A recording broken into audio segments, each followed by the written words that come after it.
दोस्तों बचपन से हमने एशिया और यूरोप की बहुत सारी हॉरर स्टोरीज सुनी है। जापान की सफेद कपड़ों वाली आत्माएं, कोरिया की अर्बन लेजेंड्स, चाइना की पुरानी भटकती रूहें और हमारे साउथ ईस्ट एशिया के अलग अलग हिस्सों में पाए जाने वाली चुड़ैल, डायन और दूसरी डरावनी चीजें। खास करके इंडिया में तो और ज्यादा। यूरोप की बात करें तो वहाँ वेम्पायर्स, विचेस, हॉन्टेड कासल्स और डीमंस की कहानियां काफी मशहूर हैं। लेकिन क्या आपने कभी नोटिस किया है कि अरब कंट्री से जुड़ी हॉरर स्टोरीज हमें बहुत कम सुनाने को मिलती हैं या फिर सुनने को मिलती हैं? ऐसा बिल्कुल नहीं है कि अरब दुनिया में पैरानॉर्मल इंसिडेंट्स या जिन्नों से जुड़ी हुई कहानियां नहीं होती। असल वहां ये ही पहले लैंग्वेज बैरियर की वजह से स्टोरीज हमारे तक पहुंचने ही नहीं पाती थी। इंटरनेट के पॉपुलर होने के बाद हमें अरबिक ब्लॉग्स, वीडियोस और पुरानी लोकल रिपोर्ट्स के थ्रू ऐसी कई कहानियों के बारे में पता चलना शुरू हुआ। और आज की कहानी भी एक ऐसी ही सिंगर की है जिसने दावा किया था कि वो अपने म्यूजिकल ग्रुप के साथ गलती से इंसानों की नहीं बल्कि जिन्नों की शादी में परफॉर्म करने पहुंच गई थी। इस सिंगर का नाम नोरा बताया जाता है। नोरा ट्रेडिशनल अरबिक और क्लासिकल सॉन्ग्स गाती थी।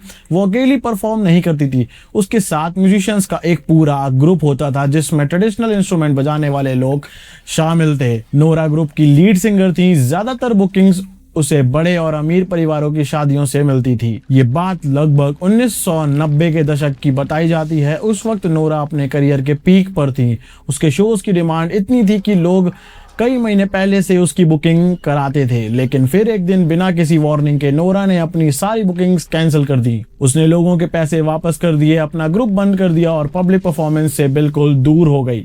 सबको हैरानी हुई कि जो सिंगर कल तक इतनी पॉपुलर थी वो अचानक गाना छोड़कर गायब क्यों हो गई और काय उसने गाना छोड़ दिया। मीडिया ने उससे कांटेक्ट करने की बहुत कोशिश की लेकिन नोरा ने किसी से भी मिलने से इनकार कर दिया। कुछ महीने बाद एक जर्नलिस्ट किसी तरह नोरा से डायरेक्टली बात करने में सक्सेसफुल हो गया। नोरा ने फेस टू फेस वीडियो में इंटरव्यू देने से मना कर दिया। वो सिर्फ ऑडियो रिकॉर्डिंग के लिए तैयार हुई। इंटरव्यू शुरू होने से पहले उसने जर्नलिस्ट से कहा, जो कुछ मैं तुम्हें बताऊंगी शायद तुम उस पर यकीन ना करो, लेकिन मेरी बात को बदलोगे नहीं, उसमें मिर्च मसाला नहीं लगाओगे और जो मैंने नहीं कहा वो मेरे नाम से पब्लिश नहीं करोगे। जर्नलिस्ट ने उसे प्रॉमिस किया। उसके बाद नोरा ने वो कहानी बतानी शुरू की जिससे उसकी पूरी जिंदगी बदल दी। एक दिन नोरा के पास एक अनजान औरत का फोन आया। उसने फोन उठाया और उस औरत ने कहा कि उसकी बेटी की शादी है और वो चाहती है कि नोरा उस शादी में आकर परफॉर्म करे। लेकिन प्रॉब्लम ये थी कि शादी उसी रात थी और नोरा ने तुरंत मना कर दिया। पर उसने कहा कि जो मेरा पूरा ग्रुप है, आज हमारे ग्रुप की छुट्टी है, सारे म्यूजिशियंस अपने घर पर हैं, इतनी जल्दी सबको इकट्ठा करना पॉसिबल नहीं होगा। और ये कह के वो आगे बात करने वाली थी लेकिन फोन पर मौजूद औरत बार बार रिक्वेस्ट करती रही और ना चाहते हुए भी वो बार बार उससे बोल रही थी कि मेरी बेटी आपकी बहुत बड़ी फैन है, उसकी ख्वाहिश है कि अपनी शादी के दिन वो आपको लाइव गाते हुए देखे। अगर आप नहीं आएंगी तो उसका दिल टूट जाएगा। और नोरा ने कई बार मना किया लेकिन औरत की आवाज़ में इतनी बेचैनी थी कि आखिरकार नोरा को उस पर दया आ गई और उसने एड्रेस नोट किया और अपने ग्रुप के मेंबर्स को कॉल करना शुरू कर दिया। और नोरा सबको कॉल करती गई। सरप्राइजिंगली ग्रुप के काफ़ी लोग शॉर्ट नोटिस पर आने के लिए मान गए और फिर सब कुछ अरेंज हो गया। लेकिन नोरा के मन में शुरू से ही एक अजीब सा डर था। वो ना जाने क्यों उसे लग रहा था कि जैसे उसे ये बुकिंग एक्सेप्ट नहीं करनी चाहिए थी, पर फिर भी वो अपना प्रॉमिस तोड़ना नहीं चाहती थी। और नोरा ने सबको बुलाने के बाद रात लगभग 9 बजे नोरा और उसके म्यूजिकल ग्रुप दिए गए एड्रेस पर पहुंच गए। उनके सामने एक बहुत बड़ी और शानदार हवेली जैसा घर था। घर के बाहर दूल्हे के पिताजी खड़े थे जो कि सभी मेहमानों का स्वागत कर रहे थे। उसने नोरा और उसके ग्रुप को बड़े प्यार से अंदर बुलाया और अंदर का सीन देखकर लग रहा था जैसे किसी बहुत अमीर परिवार की शादी हो। वहां पर हर तरफ लाइट्स थी और डेकोरेशन बहुत ग्रैंड था, जबकि मेहमानों की भीड़ थी बहुत ज़्यादा हो रखी थी। खाने के बड़े बड़े टेबल लगे हुए थे और इतनी रौनक के बाद भी नोरा का घर का एटमॉस्फेयर बिल्कुल नॉर्मल नहीं लग रहा था। मानो उसे ऐसा महसूस हो रहा था जैसे हर चीज़ के पीछे कुछ छुपा हुआ है। लेकिन फिर भी नोरा ग्रुप को तैयार होने के लिए एक ड्रेसिंग रूम में ले जाती है जहां पे उसको सबको बताना होता है। कुछ देर बाद एक बुजुर्ग औरत कमरे में आई और उसने खुद को दुल्हन की माँ बताया जिससे उसकी बात हो रही थी। नोरा ने आवाज़ से पहचान लिया कि फ़ोन पर बुकिंग करने वाली औरत भी यही थी और वो बहुत खुश दिखने की कोशिश कर रही थी। पर उसने कहा कि मुझे डर था कि शायद आप नहीं आएंगी, मेरी बेटी आपको देखकर बहुत खुश होगी। और नोरा ने उससे हाथ मिलाया। उसके थोड़ी देर बाद जैसे ही उसका हाथ उस बुजुर्ग औरत के हाथ से टकराया, नोरा का पूरा बदन मानो सिहर सा गया। औरत के हाथ बर्फ की तरह ठंडा और पत्थर की तरह सख्त था। उसका चेहरा भी बहुत ज्यादा पीला और बेजान लग रहा था। नोरा ने सोचा शायद वो बीमार होगी, इसलिए उसने कुछ नहीं कहा। और बुजुर्ग औरत के जाने के बाद कुछ जवान लड़कियां ड्रेसिंग रूम में आईं और अपने ग्रुप के मेंबर्स से बातें करने लगीं। लेकिन उनसे जाने के बाद नोरा की ग्रुप मेंबर शाइमा उसके पास आई और शाइमा का चेहरा डरा हुआ था। और उसने धीरे से कहा नोरा से कि नोरा, मुझे ये जगह सही नहीं लग रही है, इन लोगों में कुछ अजीब है, मुझे डर लग रहा है। और ये कहने के बाद शाइना ने जो भी बोला, नोरा खुद भी अनईजी थी, लेकिन वो ग्रुप की लीडर थी, अगर वो भी डर जाती तो बाकी सब भी पैनिक करने लगते। इसलिए उसने शाइमा को समझाया कि नहीं, कुछ नहीं है, हम बस अपना शो कंप्लीट करेंगे और चले जाएंगे, ज्यादा मत सोचो तुम शाइमा। और यही कहने के थोड़ी देर बाद ग्रुप को मेन वेडिंग हॉल में बुलाया गया। नोरा ने अपनी जिंदगी में इतनी बड़ी और इतनी क्राउडेड वेडिंग शायद ही कभी देखी थी, जबकि नोरा बहुत फेमस थी। लेकिन सबसे अजीब चीज दूल्हा और दुल्हन थे। उसने इतनी सारी वेडिंग देखी, लेकिन कभी भी दूल्हे ने नॉर्मल वेडिंग ड्रेस के बिना उसने कभी भी नहीं देखा। और यहाँ पे दूल्हे ने वेडिंग ड्रेस ही नहीं पहनी थी। उसका आउटफिट बहुत पुराने जमाने का लग रहा था, जैसे सदियों पहले किसी सल्तनत या ऑटोमन पीरियड में पहना जाता हो। दुल्हन ने काले रंग का एक लंबा गाउन पहना हुआ था, जिस पर सफेद पत्थर लगे थे। दोनों स्टेज पर बिल्कुल सीधे बैठे हुए थे, ना वो मेहमानों को देख रहे थे और ना मेहमान वहां पे मुस्कुरा रहे थे, और ना ही वो दूल्हा दुल्हन मुस्कुरा रहे थे, ना दूल्हा दुल्हन किसी से बात कर रहे थे, मानो अजीब सी ही बात हो रही हो, जबरदस्ती शादी कराई गई हो। दूल्हा सिर्फ दुल्हन को घूर रहा था और दुल्हन सिर्फ दूल्हे को। दोनों इतनी स्टिल थे कि दूर से देखने पर वो इंसान कम और पुतले ज्यादा लग रहे थे। स्टेज के पीछे एक बड़ा सा अजीब डेकोरेशन या स्टैचू भी रखा हुआ था, जिसका शेप दूर से किसी भयानक चेहरे जैसा लग रहा था। नोरा ने नजर हटा ली और परफॉर्मेंस शुरू कर दी। पहला सेशन किसी तरह कंप्लीट हो गया, ना जाने कैसे। उसके बाद ग्रुप को थोड़ा ब्रेक दिया गया और उसी बीच नोरा को अचानक बहुत तेज चक्कर आने लगे। ड्रेसिंग रूम में काफी भीड़ थी, इसलिए उसने सोचा कि वो घर की अपर फ्लोर पर जाकर किसी शांत कमरे में कुछ देर रेस्ट कर लेगी। जैसे ही नोरा सीढ़ियां चढ़कर दूसरी मंजिल पर पहुंची, नीचे की सारी आवाजें ऑलमोस्ट गायब सी हो गईं। नीचे सैकड़ों हजारों गेस्ट थे, म्यूजिक था, लोगों की बातें थी, खटर पटर थी, लेकिन दूसरी मंजिल पर बिल्कुल सन्नाटा था। हवा में पुराने कपड़ों, धूल और बंद कमरों जैसी स्मेल थी। वहां रखा फर्नीचर भी बहुत पुराना लग रहा था और उनपे चादरें पड़ी हुई थी। नोरा को एक कमरा मिला जिसका दरवाजा खुला हुआ था। उसने दरवाजे पर नॉक किया, कोई रिस्पॉन्स नहीं आया, तो वो अंदर गई और देखा कि कमरा बिल्कुल खाली है। नोरा बेड पर लेट गई। पता नहीं कैसी लड़की थी। थकान और चक्कर की वजह से उसे तुरंत नींद आ गई, लेकिन नींद में उसने एक बहुत डरावना सपना देखा।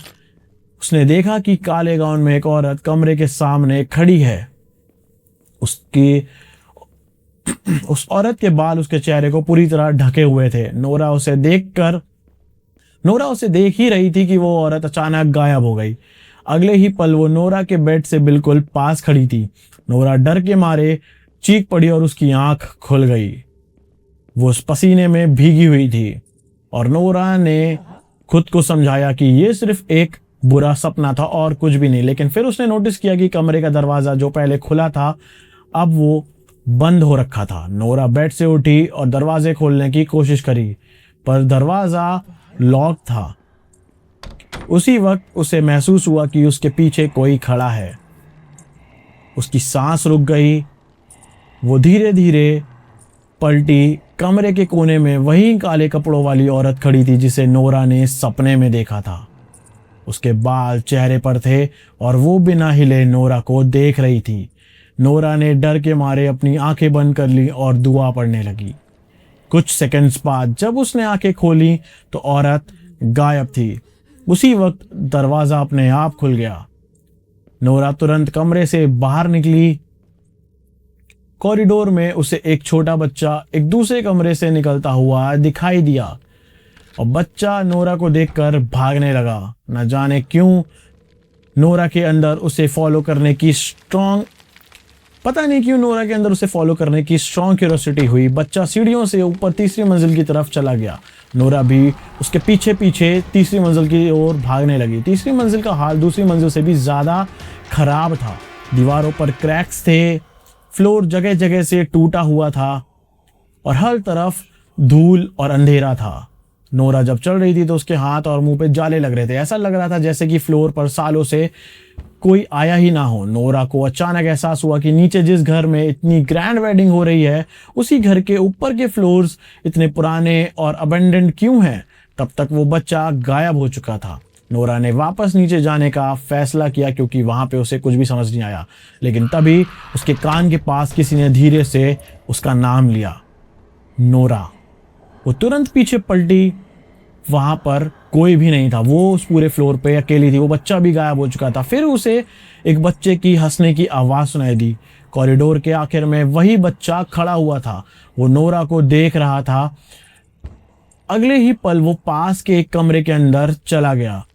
नोरा उस कमरे तक गई और दरवाजा खोलने की कोशिश की, लेकिन दरवाजा लॉक्ड था। उसने 2-3 बार नॉक किया, पर अंदर से कोई भी जवाब नहीं आया, जबकि बच्चा उसी कमरे में गया था। अब नोरा को समझ आ गया था कि उसे यहाँ नहीं रुकना चाहिए और वो पलटी और सीढ़ियों की तरफ तेजी से चलने लगी। लेकिन सीढ़ियों के पास पहुंचने से पहले ही किसी चीज ने उसके पैर पकड़कर पीछे खींच लिया। नोरा जोर से फ्लोर पर गिर गई, पर जब उसने उठने की कोशिश की, लेकिन उसका बदन इतना भारी हो गया जैसे उसकी छाती और पैरों पर कोई बैठा हो। वो चीखना चाहती थी लेकिन आवाज नहीं निकल रही थी। उसने पूरी ताकत लगाई, दुआ पड़ी और किसी तरह अपना पैर छुड़ाया। जैसे ही प्रेशर कम हुआ, नोरा बिना पीछे देखे सीढ़ियों से नीचे भागी। वो सीधा ड्रेसिंग रूम में पहुंची, लेकिन वहां पहुंचकर उसने देखा कि ग्रुप के मेंबर्स शाइमा को घेर कर खड़े हैं। शाइमा बुरी तरह रो रही थी, पर नोरा के वापस आते ही सब उसकी तरफ देखने लगे और शाइमा ने बताया कि नोरा काफी देर से मिसिंग थी, इसलिए वो उसे ढूंढने अपर फ्लोर पर गई थी। दूसरी मंजिल पर उसे एक कमरे के अंदर से नोरा की आवाज सुनाई दी और वो आवाज उसे बुला रही थी। पर शाइमा ने दरवाजा खोला, लेकिन कमरा बिल्कुल खाली था और फिर उसे कॉरिडोर के कोने में एक बहुत लंबा और भारी बदन वाला साया दिखाई दिया। और शाइमा के अकॉर्डिंग वो चीज इंसान तो बिल्कुल नहीं दिख रही थी। उसका बदन बहुत बड़ा था और उसकी आंखें अंधेरे में चमक रही थीं। मानो शाइमा को ऐसा कुछ दिख गया कि वो भागने लगी और सीधा सीढ़ियों के पास किसी इनविजिबल फोर्स ने उसे धक्का दे दिया हो। वो किसी तरह बचकर नीचे पहुंची और अब ग्रुप के सब मेंबर्स को यकीन हो चुका था कि घर में बहुत कुछ गलत है। कुछ लोग तुरंत वहां से निकलना चाहते थे, लेकिन नोरा ने कहा कि अभी हम अचानक शो छोड़कर भागे तो पता नहीं ये लोग हमारे साथ क्या करेंगे। हम दूसरा सेशन कंप्लीट करते हैं, सब लोग एक साथ रहेंगे, कोई भी अकेला कहीं नहीं जाएगा। रात के ठीक 12 बजे ग्रुप ने दोबारा परफॉर्मेंस शुरू की। अब वेडिंग हॉल पहले से भी ज्यादा क्राउडेड था और भीड़ बढ़ती ही जा रही थी। जैसे जैसे रात बढ़ रही थी, नए मेहमान आते जा रहे थे और नोरा गाना गा रही थी। तभी मेहमान भी उसके साथ गाने लगे, लेकिन उनकी आवाज नॉर्मल इंसानों जैसी तो बिल्कुल भी नहीं सुनाई दे रही थी। हंड्रेड्स लोग एक साथ ऐसी भारी टेढ़ी और बेसुरी आवाज में गाना गा रहे थे कि पूरा हॉल किसी रिचुअल जैसा लगने लगा। कुछ औरतें डांस करते हुए अपने लंबे कपड़े थोड़ा ऊपर उठाने लगी। नोरा और उसके ग्रुप ने जो देखा, उनके होश उड़ गए। उन औरतों के पैर इंसान जैसे नहीं थे, उनके पैर बकरी के पैर जैसे थे जिन पर घने बाल थे। किसी के पैर उल्टे दिख रहे थे तो मानो किसी के नाखून बहुत लंबे थे। और ना जाने कुछ मेहमान के चेहरे भी धीरे धीरे बदलते हुए नजर आ रहे थे और वो नॉर्मल ह्यूमंस जैसे बिल्कुल नहीं दिख रहे थे। किसी का मुंह नॉर्मल से ज्यादा खुल रहा था तो किसी की आंखें बिल्कुल काली थी, मानो जानवर जैसे ही हो। किसी के दांत जानवरों जैसे भी लग रहे थे और किसी ने कुछ भी बोलने से पहले नोरा ने ग्रुप को आंखों ही आंखों में सिग्नल दिया कि वो किसी की तरफ सीधा ना देखें। सबने अपनी नजर नीचे कर ली और इंस्ट्रूमेंट्स बजाते रहे। तब नोरा ने खाने के टेबल्स की तरफ देखा और वहां नॉर्मल वेडिंग फूड जैसा कुछ भी नहीं था। ना चावल, ना रोटी, ना मिठाई, ना फ्रूट, ना कोई भी ऐसा खाना जो वहाँ की अरब देशों की शादियों में मिलता हो या जो फिर नॉर्मल ह्यूमंस खाते हो। हर तरफ से बड़े बड़े पीसेस में मीट रखा हुआ था। कुछ पका हुआ लग रहा था और कुछ देखने पर बिल्कुल कच्चा लग रहा था, मान लो अभी ही काट के लाया गया हो। मेहमान उस मीट को अपने हाथों से तोड़कर खा रहे थे। अब ग्रुप को कोई डाउट नहीं था, वो इंसानों की वेडिंग में नहीं आए थे। उन्हें कंफर्म हो गया था, वो किसी और ही दुनिया के मेहमानों के बीच फंस चुके थे। ग्रुप की एक मेंबर रोते हुए नोरा के पास आई और बोली, मैं और नहीं कर सकती, हमें अभी यहाँ से निकलना होगा। नोरा ने उसका हाथ पकड़ा और धीरे से कहा, मेरी बात ध्यान से सुनो, किसी की तरफ मत देखना, जो भी दिख रहा है उस पर रिएक्ट मत करना, बस इंस्ट्रूमेंट बजाते रहो। हमें सुबह की अजान तक किसी तरह टाइम निकालना है। ग्रुप के मेंबर्स ने डरते हुए हाँ कर दी, क्योंकि उनके पास कोई और रास्ता भी तो नहीं था। वो लगातार परफॉर्म करते रहे। जब भी म्यूजिक रुकता, हॉल में बैठा मेहमान जोर जोर से तालियां बजाकर और चीख कर उन्हें दोबारा शुरू करने को कहता।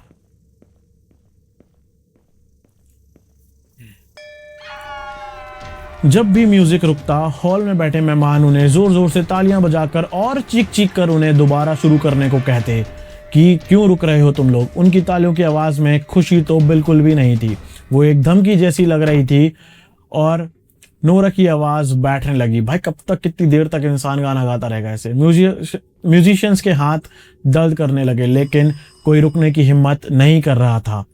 बात जैसे खत्म ही नहीं हो रही हो, और रात है कि वो खत्म होने का नाम नहीं ले रही है। हॉल में भीड़ और बढ़ती गई, लोग आते गए। कुछ मेहमान स्टेज के इतने करीब आ गए कि ग्रुप के मेंबर्स उनकी बदबू और उनकी सांसें महसूस कर सकते थे। नोरा बस एक ही चीज का इंतजार कर रही थी, सुबह की अजान का। और फिर बहुत देर बाद दूर कहीं से फज्र की अजान की पहली आवाज सुनाई दी। जैसे ही अजान शुरू हुई, नोरा ने गाना रोक दिया। म्यूजिशियंस के हाथ भी रुक गए और वहां पर पूरा हॉल एकदम से साइलेंट हो गया। सारे मेहमान एक साथ नोरा और उस ग्रुप की तरफ पलटे। उनके चेहरों पर भयानक गुस्सा था और किसी का मुंह अजीब तरीके से खुला हुआ था, किसी की आंखें लाल थीं। कुछ लोग गुर्राने जैसी आवाज निकाल रहे थे, लेकिन अजान की आवाज के साथ वो उनके पास नहीं आ पा रहे थे। नोरा ने चिल्लाकर कहा, अब सभी लोग भागना शुरू करो। ग्रुप ने अपने इंस्ट्रूमेंट्स तक छोड़ दिए और मेन गेट की तरफ भागने लगे। किसी ने पीछे मुड़कर नहीं देखा। जैसे ही वो घर से बाहर निकले और रोड की तरफ दौड़े, कहा जाता है कि बाहर उन्हें एक नॉर्मल इंसान मिला जिसने उनकी हालत देखकर उनकी मदद की और उन्हें वहां से सेफली निकालने में हेल्प भी की।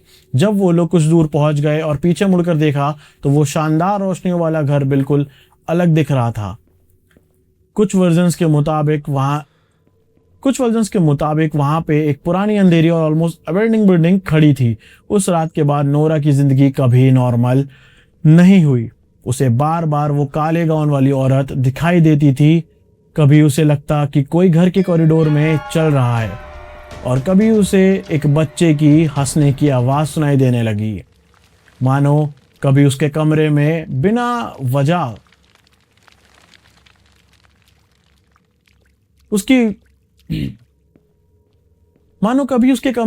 वजह किसी जलती हुई लकड़ी जैसी स्मेल आना शुरू हो जाती थी।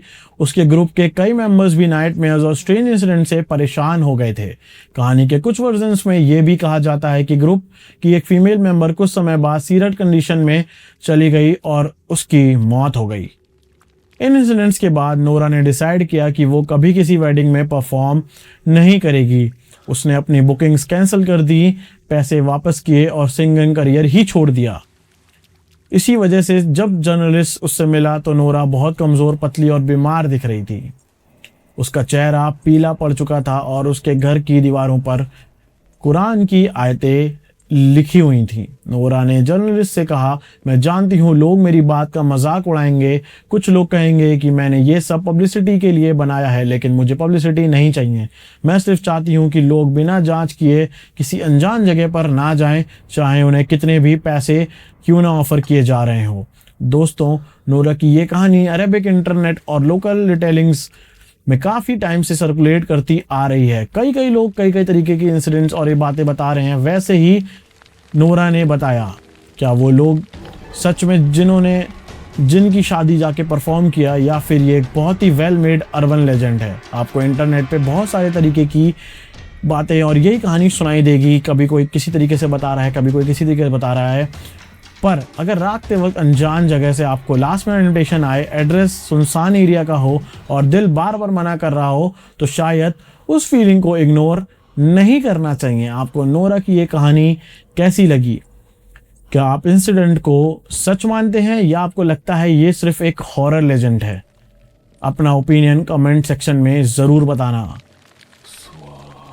वीडियो पसंद आई हो तो लाइक करो, चैनल को सब्सक्राइब करो। हमारा एम है 100 सब्सक्राइबर्स का इस चैनल पे, और मिस्टीरियस और हॉरर स्टोरीज के लिए बेल आइकन ज़रूर प्रेजेंट दबा देना, क्योंकि हम यहाँ पे आपके लिए हर वीक में कई बार ट्रू क्राइम डॉक्यूमेंट्रीज और अब ऐसी हॉरर वीडियोस लाना शुरू कर चुके हैं। तो मिलते हैं आपसे एक और नई ट्रू क्राइम वीडियो या फिर एक हॉरर स्टोरीज में। तब तक के लिए स्टे सेफ, बी सेफ।